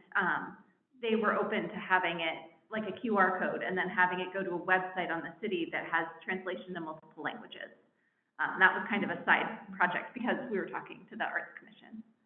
But having information. Sorry, I missed that. What was QR code? Having information about the artists that are on the plaques and stuff, available in different languages as future art projects are made. Well, I think, and I'm asked to please everybody weigh in. There are so many different locations, you know, for welcome signs, which means that there are going to be different types of welcome signs depending upon where we put them. City Hall, Ballinger Park, you know, my wife's been to every park, but I haven't, you know, so they're all going to look different, you know, they're all going to look different. So I think that one of the things that we have to have conversation with the other two groups is, where are welcome signs going to be? Where should they be? And then what are they going to look like? Because they're not going to all look the same, you know, they're not, you know. And some going to be more elaborate. Maybe City Halls will look a lot different than, again, I don't know how the Terrace Creek Park, you know, so they all going to look different. So to put a blanket on this is what, blanket statement on this is what we should do for welcome signs, we got to decide, you know, what we want. And obviously, probably the maintenance guy going to need to be involved in that conversation too, you know, as to where, that's the first step. Where do we want them? Where do we all want them? Not just the commission. We're just here to try to help these other groups think outside the box. And when they put up Ballinger Park Playground, it's going to have a welcome sign there. I ain't seen one yet. You know, that's our job. is to get them thinking outside that box, what it looks like, and what design, that's the other group, or whatever. But, our mission, first and foremost, is it should have one, where it should be, right? And if you disagree, say so, I'm thinking that even the discussion, should they be the same or should they be different from location to location, is a point. Because my thought process is that we should have them all be the same, because when they're inevitably damaged or vandalized in some way, they're easier to replace, and it's harder to replicate the same thing multiple times than to create a unique thing for each location. I would take it even a step further back. I would disagree a little bit with that. I would think we want to look at where they go in first, because if you have one in the city hall versus one in the Bollinger Park, it's going to be different. Like the one in the Bollinger Park, there's a chance it might be vandalized. The one in the city, inside the city hall, if that is vandalized, that's a different problem. So we need to. So we need to first all the locations, and then we say, oh yeah, these 9 can be one, and then this one is different, and so we want one that's bigger and more colorful or whatever. Yeah. That makes Oh, totally. I think that if there are plaques at parks, rather than to have one plaque and a QR code that if you don't speak English, then you have to put in these extra steps to be able to find your language, that perhaps we have multiple plaques at each park, and each plaque is in its own language. And so you could actually go through the park and find each plaque and say, oh, here's the one in this language, here's the one in this language, and so on and so forth. I think that brings a little bit more. Understand over there. So I think I caught that, and so let me ask if I'm saying this right, or repeating what I think I heard. That the plaques, that having a QR code is a barrier to people with different languages because they have an extra step to take versus somebody who's a native English speaker if the plaque is in English. And then they would be able to go around and have that the plaques would be in different languages to start with. Is that what I heard? That is what I said, yes. That's okay.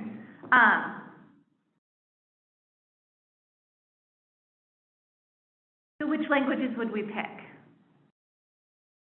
Why don't we? I mean, now we're getting into semantics, but yeah. Why don't we, take a step at a time, okay? Okay, so specifically, I was thinking and focused on the signs on city buildings. So the police department, this building, the Parks and Rec Center. Because those are the city-owned buildings. Snow Isle Library operates the Mountlake Terrace Library. And so the city owns the building, but the library is renting it, and I don't know what the lease agreement is there. So I don't know that the library would make sense for this part in collaboration with the city and other commissions. And the same with the fire department, is South County Fire operates that. So I specifically was focused on 3 buildings. That doesn't mean I can't go farther, it's just that's where I started. And so that's the conversations I've had. I'm sorry if I misrepresented our commission, or or I should go back and do more, but that's where I left things, is those 3 specific spaces to start with. Can you repeat those? City Hall, Parks and Rec, the pavilion, and the police station. So maybe we can start with those 3, and then we could ask the other 2, the library and the fire station. Maybe that could be a starting point for the signage. And once we have a process, we figure out funding and all of that, then we could think about the next set of the next 5, whatever those next are.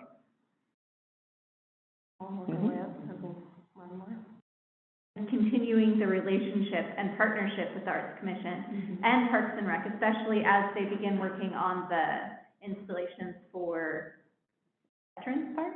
That's right over there. Keep mixing the names up. Were they receptive to beginning at okay? Yes, they were receptive to that. What do they need from us, if anything at all, or what's the next step for that? The next step is, I guess, me we decide if we want to ask the city to buy 3 signs to put up for language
I don't know if you're currently working on this or not, but I don't know if you can hear me either, but I can't hear any of you.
You all can feel free to continue the meeting without me. I don't want you guys to run late.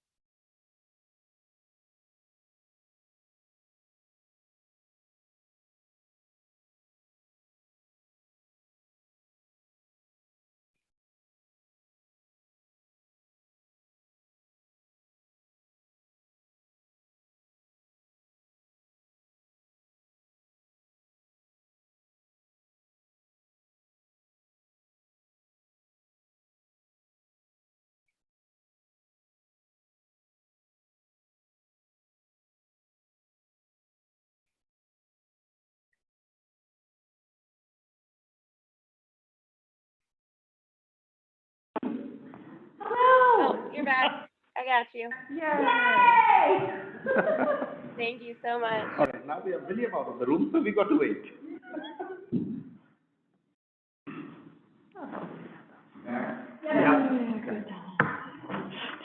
So, can we, maybe send an email to the two parties, the arts and recs, and let them know where this conversation is going, and request, some conversation about, to be included in this discussion, so that, we're all on the same page in terms of what steps to go, instead of us sitting here making a decision, because they're not gonna agree, and they're not gonna agree, So, maybe they join us in the conversation or whatever, but, and when, and where, and whatever.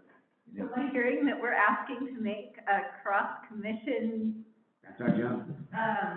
what's it called, committee? That's our job, man. Everything that everybody does, we should have our hand in, Maybe let's start with an email and then, like, Cool.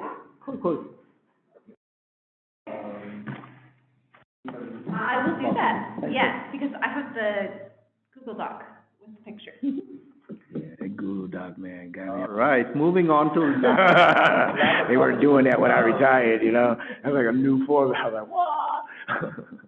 I think the last month we talked about requesting the council. Anita, did you get a chance to reach out? I did not. I was under the impression we had asked Steve about that. Or I didn't understand where we had left it, and I dropped the ball. No, maybe I misunderstood. Okay, what, the It's hard for me to get to the city council meetings. I've got conflicts on those days. good. Let me read what the minutes say. Okay, the minute says, ask council, which is what we did, to do this at their meetings, ask council to discuss at a work session, which that's what we did. And send email request to interim city manager, who is here, Andrew Nees, who is here, to add to the city council agenda. So I'm guessing that did not happen, because they haven't been brought up yet, right? Okay. I will say, it was brought up, Steve mentioned it in his report. Okay.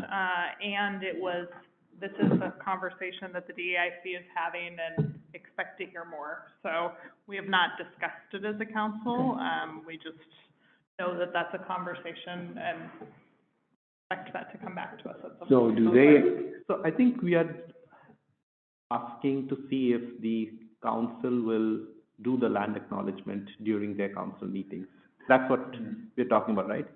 Could this be one of those things that, Erin, you can take back to the council and see if they need more from us, or if just you asking is enough or not? I think the question will be, and I think probably to build on the conversation but also to build off the conversation that you had, like, what does that look like?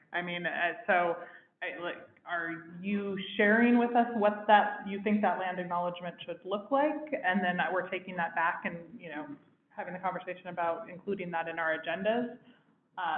Or are you asking us to weigh in before you do that work? I guess maybe that's my question for you. I do think the why is important, and it would be helpful if you have specific thoughts on the why. That would be helpful for me to go back with. But I also think if we have specific language, that would be helpful. Would I be able to go into past meeting minutes and find out what kind of conversation they've had in the past about it, to find out the why not?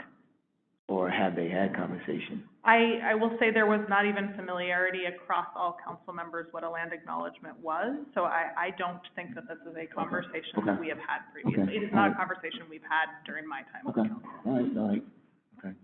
Can I ask,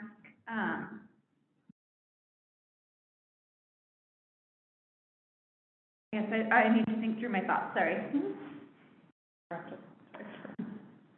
So we say the Pledge of Allegiance at council meetings, and is that just perfunctory statements? I mean, are we just standing up because it's protocol and that's what we do, and is that what we want the land acknowledgement to be, or, there's opportunity for a broader conversation, but when you said why not, that's the first thing I thought is, well, why do we do the Pledge of Allegiance then? Well, the reason why I said why not, because there had been conversation about it before, and they chose not to. I wanted to know the why not, that's all. It wasn't, I think that, I'm just curious as to if they obviously, I mean, everybody's, oh God, I'm getting ready to say a really bad thing. Everybody seems to be doing it, and so I just wonder if probably the big question from them would be, well, why should we? So I'm just, Well, and that I'm curious as to, that's why I said what I said. So, but that makes me wonder, why do we say the pledge then? I mean, is it just checking a box? Is it the same thing? I feel like those are very different things, but I get Yes. where you're going with it. Okay. Mm. I think the pledge is, for most people, very much just, it's what's expected from a very young age. Nobody actually stops and thinks about what it means until much later in life, because, a 5-year-old saying there, pledge allegiance, what's allegiance, what's pledge, so very, very true.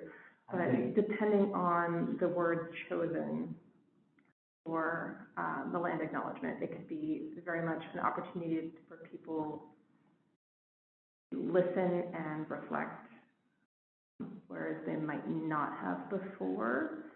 Does that make sense?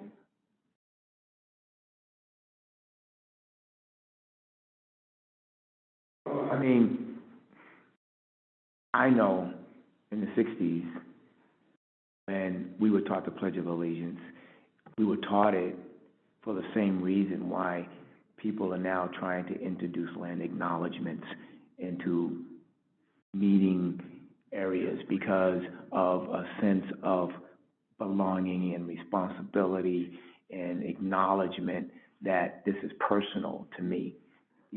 That's why we learned that. That's why you learned. I don't know why they do it now, even if they still do it, but that's why we were taught that. And, the sense I get from the land acknowledgement and a labor acknowledgement is the same thing. They're teaching something. They're trying to get people accustomed to not just taking stuff for granted, but the fact that you need to say it because before you can say it, you got to think it, and before you believe it, you got to say it, and that's what I think they're trying to get folks to do. So, I want to just focus on the land acknowledgement. If they want to do it and they want to ask us questions about it, then we can have a personal conversation with them. I don't think we have to be so strict and rigid about it. We did that already at the beginning of the day, and we realized what this thing means to us. And I think that's all, hopefully, that's all we're asking them to do is consider it. If they want to do the Pledge of Allegiance, that's fine. I don't have a problem with that. I don't even care why they do it. So why don't we, so Erin, if you don't mind taking this back to the council, and we can provide the one that we have, if you need something, and then if the question comes back why, then we can revisit it and we can come back with an answer, if everyone's okay with that. If they want an answer from us, they'll invite us to come give it to them, right? Probably. So I guess I want to make sure that I understand kind of the ask of me, so we want the conversation to be had with the council around land acknowledgements, and consideration of whether we do them at our meetings. Do they get to explore what a land acknowledgement is, do we need to start there? I do think so, yes, because again, I don't think that there was full familiarity, so I do think some, like, what are they? Like, why are we talking about doing them now? And then either what is the recommendation of what the land acknowledgement looks like, or what are examples? I mean, actually, that might be really interesting, like, or helpful to, like, what are examples that maybe other councils, or, you know, government bodies are using, you know, including yours, although it sounds like that's kind of not a definitive one at this point, so maybe it is, you know, this is one we've used, here's one, here's maybe a couple other examples. I think that would be really helpful, to kind of, again, to help us understand across the board, like, what is it and what does it look like and why are we doing it? That would be great. And then, yeah, happy to entertain that conversation and get that on an agenda as well. How we would want to do that, so folks have some time. I'm not a big fan of the new business, by the way. Here's the, like, I like to prepare and have some time to think about things. So if we could maybe find an agenda that would fit on too, maybe in late February or early March when there's some lighter ones. Sure, okay. Either things can funnel through Aaron as the, council liaison to come to us, or you can just email me or Bernadette directly. So however you guys find it easier, get stuff to the council. They'll probably get it quicker than I will. Yeah, So. so that's fine. And then when you send instructions, like you do about just please send this to the council or. All right, moving to new business, we have 5 minutes. Stipend reimbursement, I think in one of, I forget if it was the last meeting or the meeting before, there was a request for a stipend reimbursement in cases where people might need to, you know, for childcare or things like that, where people might need to spend money because they are here in this meeting. So I just wanted to put it in there to see what thoughts we have, questions, concerns. I know it's one of the things that's on the list of things to talk to Andrew, but I just wanted to see what we as the commission think about that.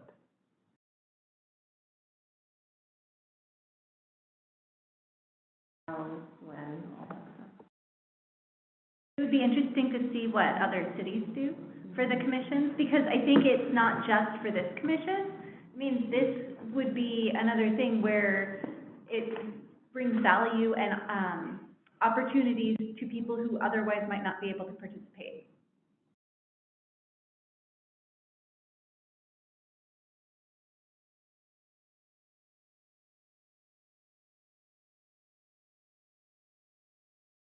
Well, like you said, we are gonna, you know, we're gonna have a conversation tomorrow with someone who's very well entrenched in what other cities are doing as far as commissions, boards, and councils.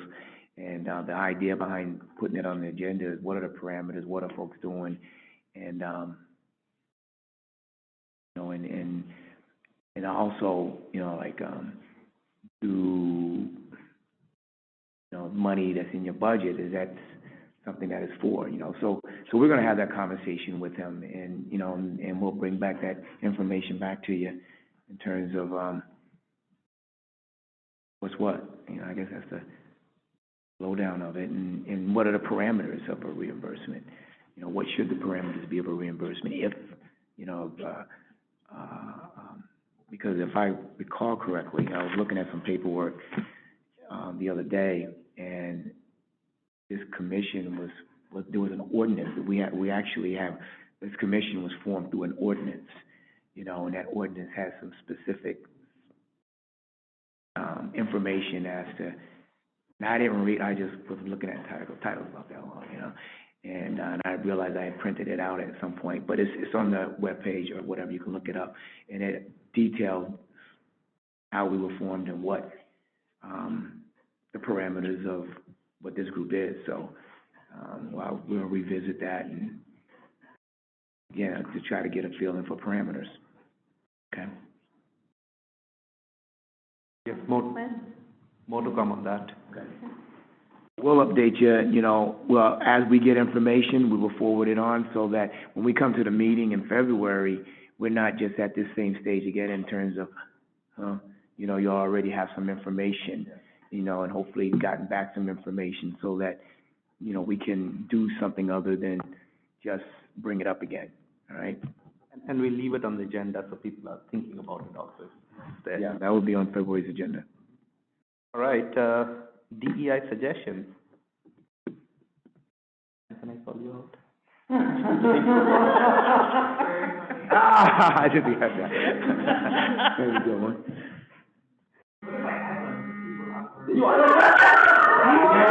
Third one today. That'll be your third one, Miss Never. That'll be your third one today. Okay, we will continue to think about that. Any other topics that we want to cover today or in future meetings? One thing I do want to throw out for DEI suggestions, on April 28th, 2023, is the Step Up 2023 conference.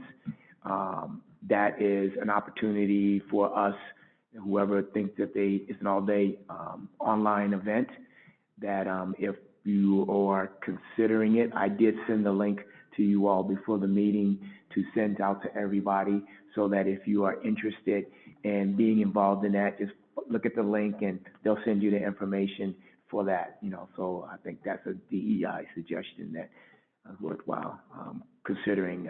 2 years I've been in it. You was at, you know, we actually sat on a panel last year, and well worth the effort if you can make the time for it. Okay. It's amazing. They're doing it virtually again, not in Yeah, person? it's virtually. Or you said June 23rd? April 28th. April 28th. But again, you'll get all that information in the email. Do you think that is worthwhile to share out fully to other commissioners and Because council members? Virginia actually Okay. sent it out to everybody in the city, because their first year, 21, there were like 7 different groups of the city that were in. I know Leslie was there, and, you know, she sent it out, so she had some people there, so there was quite a few people from the city there, you know.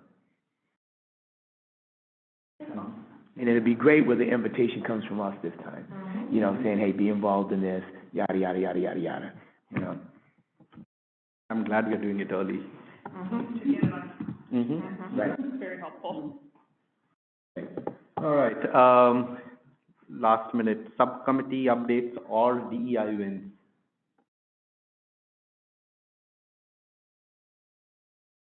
No one, I think the police department sergeant, Matt Porter, and I worked on creating these flyers in 9 different languages that basically say when one should call 911. I think that was kind of an anecdotal question during one of the cops and clergy meetings where somebody whose first language is not English didn't know that 911 was free. And so they were wondering when we could call or how much does it cost and things like that. So Sergeant Porter, you know, worked with, and I forget which county or police department, but basically he put the thing together, and the flyers are made in 9 different languages, and I can get the languages if you want, but. One important distinction, while calling 911 is free, is the services that you receive, like from an ambulance or transportation, not free. Yes, yes. Very much not. Yes, actually, yeah, that's a good, They are free if they don't transport you, though. Right. So and I do think folks should know that, too, because I think sometimes they are scared to even make the call. I drove myself places bleeding before. Also learned that last year? What?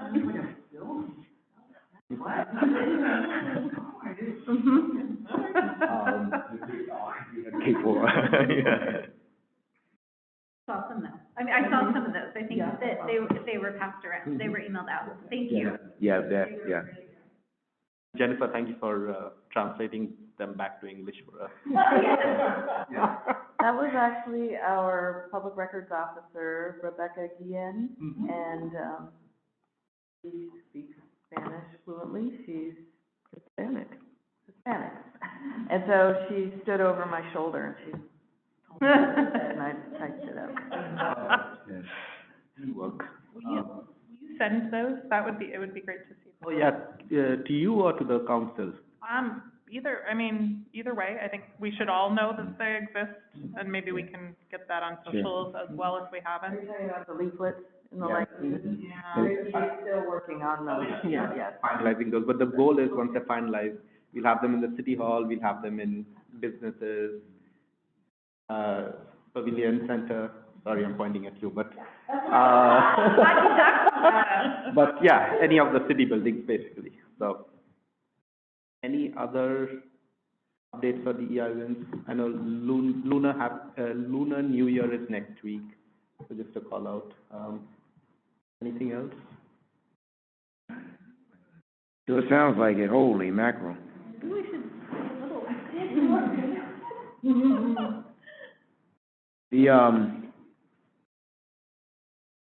I think that, I wrote down for DEI when Governor Jay Inslee signed a proclamation last week to honor Friday, January 13th as Korean American Day. That date was the 120th anniversary of the first Koreans immigrating to America aboard the SS Gaelic in 1903. Earlier this week, Inslee, meaning last week, welcomed the South Korea's consul for a meeting to discuss opportunities for economic and cultural exchange between her nation and Washington State. I thought that was worth mentioning. And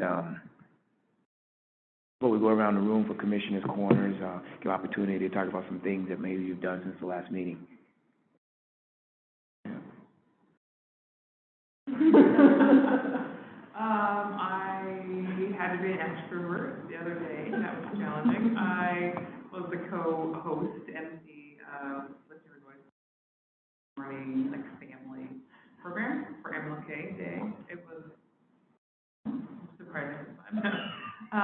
And my daughter helped, my Ellis, my Ellis helped, and it was really fun, to do that and see how many people came.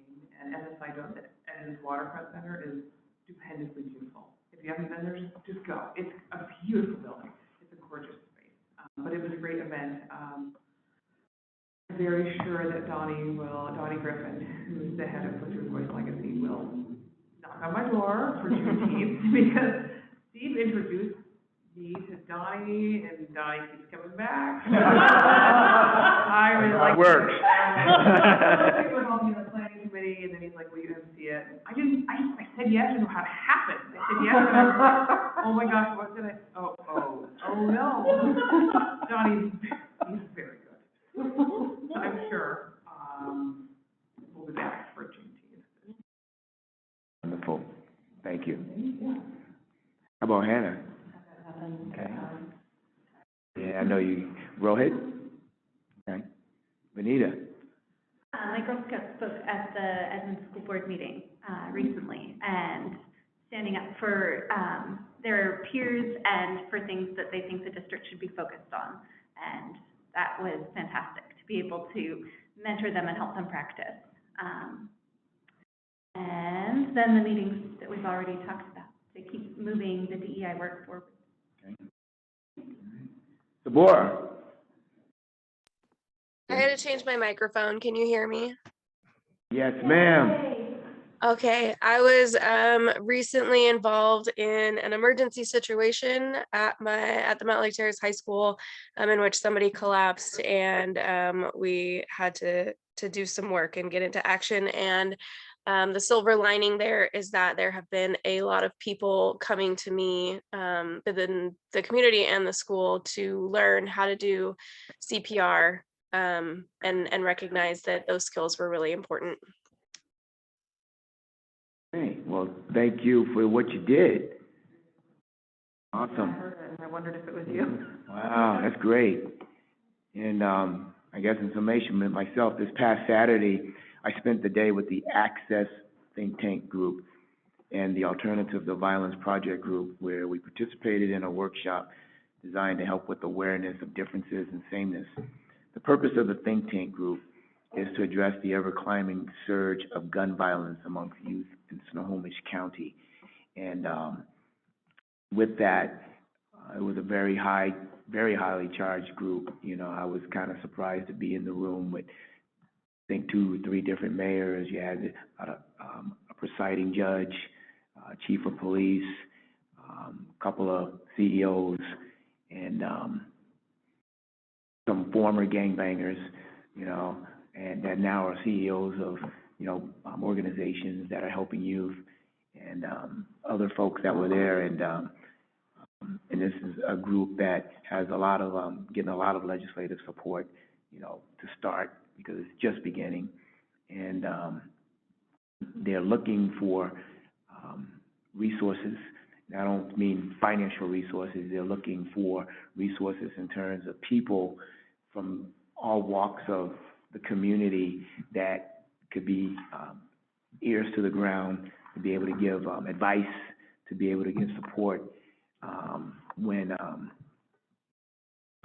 and some guidance, you know, when for the core group. And I will be reaching out to everyone to tap your brains for who's out there, you know, that, I'll send that information out, because it's a great opportunity for us to look at an equitable, have that equitable lens on this group of people, kids, you know, that are in that position for a whole variety of reasons, and some of it is because of inequities, you know. So it was a very worthwhile afternoon to spend the whole day there, and it went by fast. It went by really fast because it was so important and it was so great. So that's what my thing was. And I think with that, we're at the adjournment point. So we're ready to adjourn. Can I get a motion to adjourn the meeting? Motion to adjourn the meeting? And look like Hannah's seconding that. Yep. Okay, then we are adjourned. Thank you. Or at least it's not as Because we loud. were going out, I don't have my hat with me, huh?